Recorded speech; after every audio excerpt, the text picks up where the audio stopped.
Hey guys, that reviewer guy here. Today I thought I'd just briefly talk about a hidden underrated gem that I feel as though not a lot of people talk about, Sally Face. So without further ado, let's get started. Sally Face follows a guy named Sally with a disfigured face as he tries to solve the mysterious happenings surrounding him, including a murder, the cult, and other paranormal activities. Along the way, he meets an interesting cast of characters such as Todd, Todd, and Larry, who are all amazing, by the way. But yeah, that's a brief summary of what the game is about. I won't go into too much detail as I want you guys to experience the game for yourself.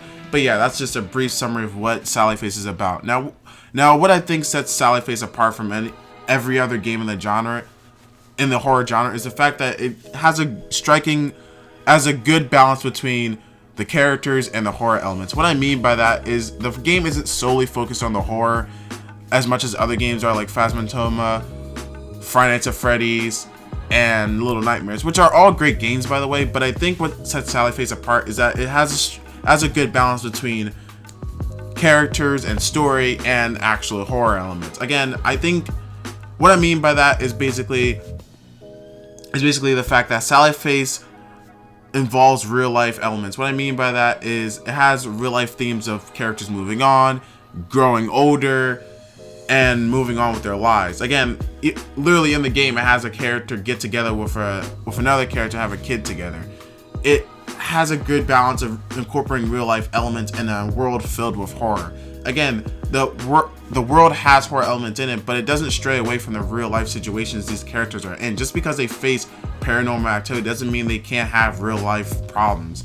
Again, one of my favorite moments in the game is when Sally and Ashley are just sitting on a hill and Sally just says, "I want to just scream at the sky," and they both scream at the sky. That's just one of, if not my favorite emotional scene in the game, like, ever. And it's one of those moments where this is what I mean by it has a good balance between characters and story and horror. Again, that's just one of the moments in the game that just strikes me.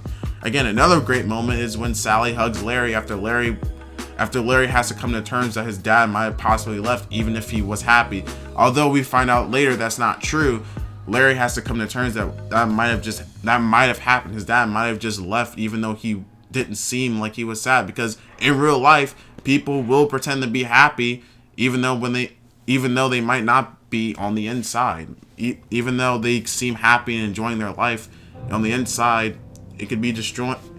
They could be torn apart on the inside. Again, this is one of the reasons why I love this game so much. It presents real life situations in a world that's filled with horror. And I think another great thing about the game is the fucking music. I love the music in this game. The beginning part, when you open the menu screen, just hits you with like heavy metal, and it's so fucking great. I love it. I love the the heavy metal. Even though I'm not a heavy metal fan, it's really great heavy metal. And the other emotional, like, eerie music where you're kind of like transversing through the apartment complex. It's like the eerie notes of music just adds to the atmosphere, and it's so great. Again, it's not a complex track. There aren't like too many tracks in there, but it doesn't have to be complex. I always thought simple was more the way to go with these type of games. Like, indie games to me are so successful in the fact that they offer some sort of like simplicity. It's not a bunch of tracks. It's not a bunch of different things going on. It's simple, and I like it. But yeah, other than that, the game is like really, really good. Now, why do I call this an underrated gem? I call it an underrated gem because I feel as though not a lot of people know about it. Heck, I didn't even know it existed until I scrolled through the eShop and just saw it on there, and I thought it was freaking great. And I'm so glad I came across this, man. I think it's an underrated gem because I think it was at its height back in 2016, but I think a lot of people forgotten about it and haven't really gone back to play it, honestly.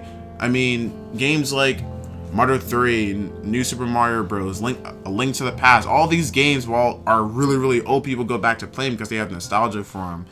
And I feel as though Sally Face really deserves not really a nostalgia spot, but more along the lines of just being spread out there and being more well known. Like, it's one of those games that aren't really big and popular, and I feel as though it really deserves a chance, honestly. I call it an underrated gem because, again, like I said, it did so much in it did so much to set itself aside from the horror genre that it's not up there with the other ones. Mainly because it didn't focus so heavily on the horror.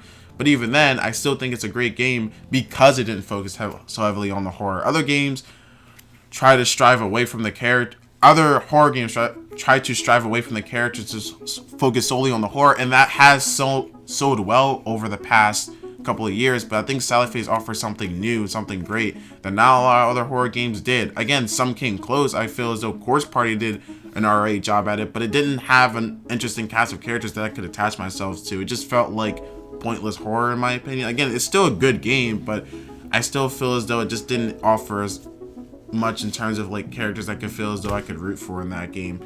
But I digress.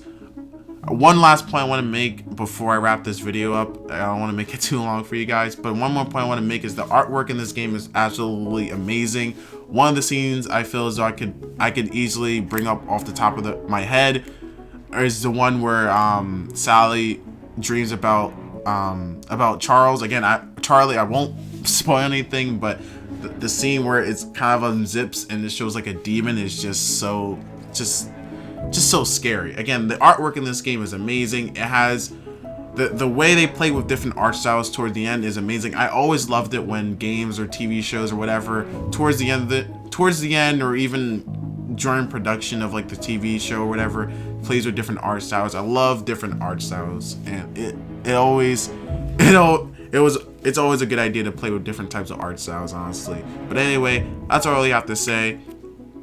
In conclusion, I really think that Sallyface is a really great game that a lot of people should play more. Again, I think it did get a lot of hype back in 2016, but slowly but surely I think a lot of people have forgotten about it, and I really want people to go out and experience and play this game. I feel as though Portable Moose has a lot of potential to make more great games like this. Again, I'm really disappointed that they didn't, but at the same time, it's alright.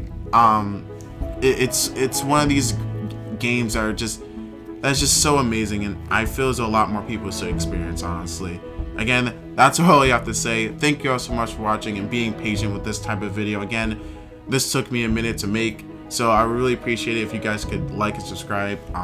Again, really on the road to 500, and I really appreciate if you guys could like and subscribe, and actually check out my Twitch channel. I go live on there every day, and I play just a variety of games. Anyway, that's enough self-plugging. Thank you all so much for watching and being patient with me, and I'll see you all in the next one. Alright everyone, peace out.